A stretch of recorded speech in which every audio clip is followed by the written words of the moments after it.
जी, ये हम नोट कर लेते हैं। एक और कॉल की तरफ जाते हैं। अस्सलाम वालेकुम। वालेकुम अस्सलाम जी फरमाइए। Welcome to the program OPD. Thank you, आपका प्रोग्राम बहुत अच्छा है, मुझे बहुत अच्छा लगा। बहुत शुक्रिया। मैं आपसे ये बात करना चाह रही हूँ कि मेरी बच्ची जो है जी 18 ईयर्स की है, तो मतलब वैसे बिल्कुल सही है, अपनी हेल्दी है जी, लेकिन ये है कि अभी ये एक दिन ऐसे हम हॉस्पिटल गए थे, मेरे भाई की तबीयत सही थी जी तो उसमें एकदम वो खड़े खड़े गिर गई जैसे बेहोश एकदम। फिर ये थोड़ी देर में मतलब उसको हो गया, लेकिन एकदम क्या हो गया था। अच्छा, इस सिलसिले में देखें, जो चीज़ हो सकती है वो हाइपोग्लाइसीमिया भी है कि अचानक जो ब्लड शुगर लेवल है वो फॉल हो जाता है, ये भी हो सकता है। ठीक है, आप चाहें तो आप बेशक टेलीफोन बंद कर दें, मैं आपको ऑफलाइन बता देती हूँ। मैं एक बंद करूँ और डायरेक्ट सुनती हूँ। ठीक है, आप डायरेक्ट। बीपी या मतलब उसका कम ही बद रहता है, 70 और 80 इस तरह रहता है। जी बिल्कुल, देखिए इसके जो कुछ कॉजेज़ हैं ना मैं आपको बताती हूँ, आप नोट डाउन कर लीजिए। बाज़ दफ़ा तो ये फैमिलीज़ में रन करता है, ठीक है, मगर जो आप बात बता रहे हैं ना इसमें 2-3 वजह हो सकती हैं। एक तो ये वजह हो सकती है कि हाइपरथायरॉयडिज्म हो, आप बच्ची का थायराइड जो है उसका ज़रूर टेस्ट करवा लीजिए। ठीक है, दूसरी चीज़ हाइपोग्लाइसीमिया हो सकता है, आप इसका शुगर लेवल जो है वो किसी भी अपने फैमिली डॉक्टर से मिलके और आप ये प्लान तय कर लें कि उसका आपने शुगर लेवल भी टेस्ट कराना है। तीसरी वजह जो है ये सब चीज़ की वो ये भी हो सकती है कि जो एक मिट्रल वाल्व होता है हार्ट का, उसका प्रोलैप्स जो है वो भी इसकी वजह होती है, जिसकी वजह से हमें पैनिक अटैक की तरह की प्रॉब्लम्स पेश आती हैं। तो आपको ये सारे जो तिब्बी पहलू हैं इनको ज़रूर रूल आउट करना है। उम्मीद है आपने मेरी बात गौर से सुनी होगी और आप ज़रूर डॉक्टर से रुजू करेंगे। जी, हमारे साथ एक और कॉलर है। अस्सलाम वालेकुम, welcome to the program OPD. वालेकुम अस्सलाम डॉक्टर साहबा, आपका प्रोग्राम बहुत अच्छा है। बहुत शुक्रिया। मैं असल में एंजाइटी की पेशेंट हूँ डॉक्टर साहबा। आप एंजाइटी की पेशेंट हैं, ठीक है, क्या दवा ले रही हैं आप? मैं वो कुछ दवा ले रही हैं आप, ठीक है। हाँ, दवाई ले रही हूँ, एकदम अभी निकल गया, 3 साल से ले रही हूँ। अच्छा, ठीक है। और डॉक्टर साहब मैं सिर्फ ये मालूम करना चाहती हूँ कि डॉक्टर तो कहते हैं कि अब आपको लाइफ टाइम के लिए लेना पड़ेगा दवाई ना, ठीक है, तो इसके क्या कोई साइड इफेक्ट है क्या डॉक्टर साहब? मैं बहुत इसकी वजह से बहुत परेशान रहती हूँ ना। अच्छा, आप अपने सिम्टम्स बताएंगी, आप किन सिम्टम्स की वजह से डॉक्टर के पास गई थी? आप वो अलामतें मुझे बताएं।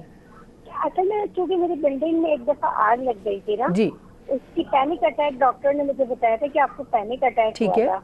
ओके। तो उसके बाद ये जो आप बता रही हैं घबराहट और अजीब सी कैफियत, हाथ पैर ठंडे होना और अच्छा, जब पहली दफ़ा ये सब कुछ हुआ था तब तो मामला इतना बड़ा था कि आपको जो पैनिक अटैक हुआ उसकी एक जायज़ वजह भी थी ना, ठीक है ना, एक इवेंट हुआ, एक वाक़या हुआ, उसके बाद हुआ। हर इंसान इतने बड़े वाक़े के बाद पैनिक में आता है, क्यों नहीं आता? ये तो बड़ी एक नॉर्मल सी बात है, मगर बाद में वो वाक़या आपके जहन में रह गया और आप जी उसकी वजह से आपको फिर बार बार ये चीज़ होने लगी, ठीक है।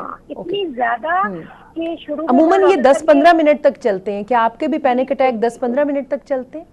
जी जी डॉक्टर साहब, इस तरह अब तो काफी मैं बेहतर हूँ, दवाई लेने सिटानियो, हाँ सिटानियो ही है डॉक्टर साहब जी, ठीक है, ओके। अच्छा, क्या ऐसा भी होता है कि आपको ऐसा महसूस होता है कि कभी दोबारा से शुरू ना हो जाए, यानी एक पैनिक अटैक के बाद आपको लगता है कहीं फिर से ना हो जाए? हाँ डॉक्टर साहब, अक्सर बीच में दवाई के बाद भी मुझे हो जाते हैं ना। अच्छा चले, मैं आपको फिर बताती हूँ। अगर दवाई के साथ साथ आप कुछ और भी ट्रीटमेंट ले लें जो मैं आपको अभी बताती हूँ तो आपको ज़रूर फ़ायदा होगा, ठीक है। आपकी एज क्या है?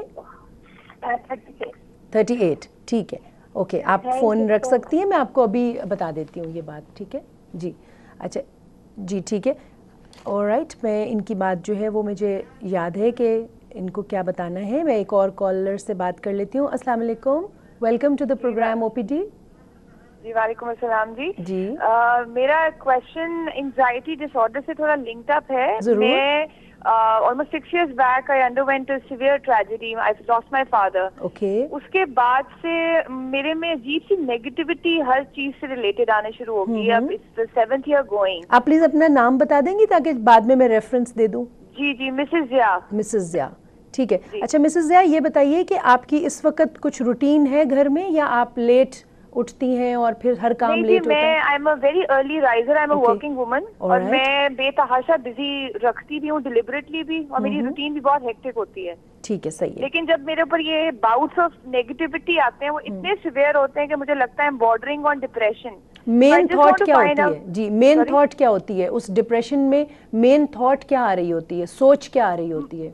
मुझे नेगेटिविटी की सबसे बड़ी सोच क्या है? As if I am going to lose everything. मैं इतना प्रेशियस अपना रिलेशनशिप खो चुकी हूँ कि मुझे लगता है कि मैं अब कोई और लॉस बर्दाश्त नहीं कर सकती, और खुदा न खासा ये शायद मेरे साथ दोबारा ना हो जाए। आई एम लूजिंग एवरीथिंग, आपको ये सोच आती है? जी एग्जैक्टली। ओके, अच्छा अब आप वैसे भी मालूम करना चाह रही हूँ कि इज दिस एंजाइटी डिसऑर्डर, या मुझे प्रॉपर क्लिनिकल हेल्प चाहिए, या मैं इसको खुद से ओवरकम कर सकती हूँ? आप देखिए, खुद से ओवरकम 6 साल हो गए ना इस चीज को और आप नहीं कर पाई, है ना? तो आपने जरूर टिप्स फॉलो की होंगी, किसी ने आपको जरूर कुछ ना कुछ बताया होगा, कुछ पढ़ने को बताया होगा, कुछ बताया होगा कि ये कर लो वो कर लो। सेल्फ हेल्प टिप्स जो हैं वो हम जरूर कहते हैं कि आप अप्लाई करें, क्यों नहीं? योगा, एक्सरसाइज, मेडिटेशन, ये सब कुछ आप अप्लाई करते हैं। अगर इनसे आपको फ़ायदा ना पहुंचे तो फिर आप थेरेपी की तरफ जाते हैं, आप अपने मुआलिज से मिलते हैं और वो आपको बाकायदा इस चीज़ के लिए थेरेपी भी बताएगा, तजवीज़ करेगा, मसलन कॉग्निटिव बिहेवियर थेरेपी, ठीक है? मसलन आपने कहा कि I feel as if I am losing everything.